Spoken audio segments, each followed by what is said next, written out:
So April 25th today is Teach Children to Save Day. And this morning we're talking about a cool partnership between a big bank and a school here. Well, a lot of schools, but one in particular we're going to tell you about that's helping local students. Yeah, it's a truly incredible program. We've got Dex Davis with Amegy Bank and Brittnie Marcell with KIPP Explore Academy joining us this morning to tell us all about this. I think that this is such an important topic. Dexter, talk to us about financial literacy and why this is so important to start with young children. I think well, thank you for having us. It's truly important that this is going on. The reason why it's important to start young is that you got to create habits. As I talk to students, just like we teach you how to brush your teeth, make your bed and say your prayers before you go to bed, one thing we have to teach you is how to manage money, how to understand money, and then really how do you save your money. Because no matter how much money you make, if you don't understand how to save it, there's really no benefit of becoming or making a lot of money. So we really want to hone that in as early as we can. Yeah, Brittnie, you think about the sort of traditional education doesn't always get into money management or how money works and things like that. How is this being received at your school? Absolutely. At KIPP Texas, our mission is that all of our students are career and college ready. And so having Amegy Bank and Dex and his team was really an extraordinary experience for our kids. It's vitally important in this day and age that our students know what it means to save, that they know what it means to budget, and also that they know what it means to invest. A lot of our students come from low socioeconomic income, and so what that means is at the forefront, we have to start teaching them how to save, how to invest. One of our students also even went as far as asking Dex, how do I open my own bank? Wow. So, yes, yeah, it's possible. It is very possible. Yeah. So we were very excited to have Dex and his team. The students learned a lot within that segment. It was more than just a workshop for them. It was truly an investment in our students' future. That's awesome. Yeah. As a parent, we know how important this conversation is, and for young kids, for adults to just be able to manage money, be smart about it. What are some things that parents can talk to their kids about? That's a great question. What we always talk to parents about, and I go back to PTA meetings, is how to assist your student or your child and how to earn money. Because a lot of times as parents, we really want to overcompensate sometimes for the things that we didn't get when we were a kid.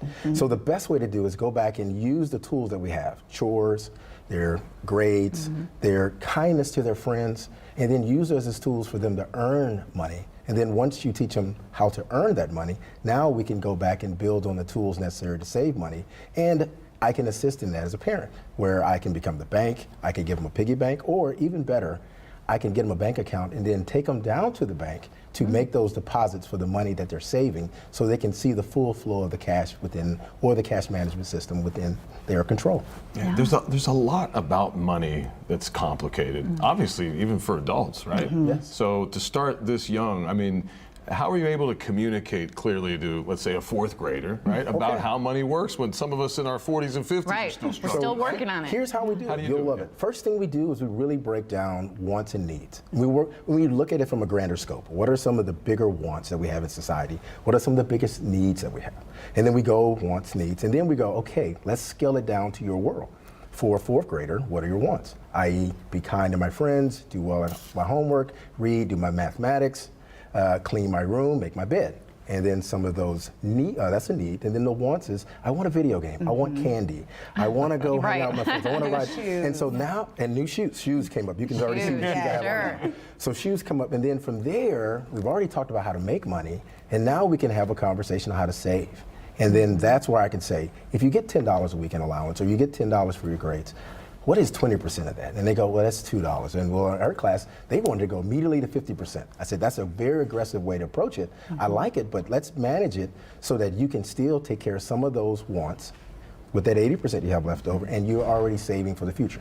Last story is that how we get them to manage that 20% is getting them to understand the difference between something I want and something I really want. And that's always a challenge, and that how we get them to do that is we got their peers stand up and tell stories about how they took their money and they bought something they wanted, i.e. I wanted this video game, but I went and bought a toy at Walmart, and then they had to tell how they felt when they bought it, when they didn't have enough money to really get what they wanted. They wanted to play Fortnite. I couldn't buy things in Fortnite. Right. I want it now. I want it now. And and so then we had their best friend stand up and say, how did you help in that process, because we already know we're only as strong as our network, and then it's your friends, your parents, and that conversation that's necessary to help you make that tough decision when you really want to save for what you really want. And you're in And that's something college we and do. your roommate's partying and you want to go too. There ain't no saving. What did you bring in the last minute we have? I know you brought something in the bag. So This what is we part have of the right lesson. here. So how do we So do the last lesson that we give is delayed gratification. So what we do is when we get great answers from students, we then give them a bag, and in the bag is a box, and you can go ahead and take a bag, each one of you. Okay.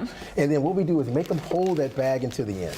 And Oh, they gotta sit and wait. They got to sit Okay. and wait. All right, we've been waiting. We're at All right, the you end. can we're open the waiting. bag, and then at the end, for all the ones that won, and yours is not, and yours, they get a box or they get a piggy bank.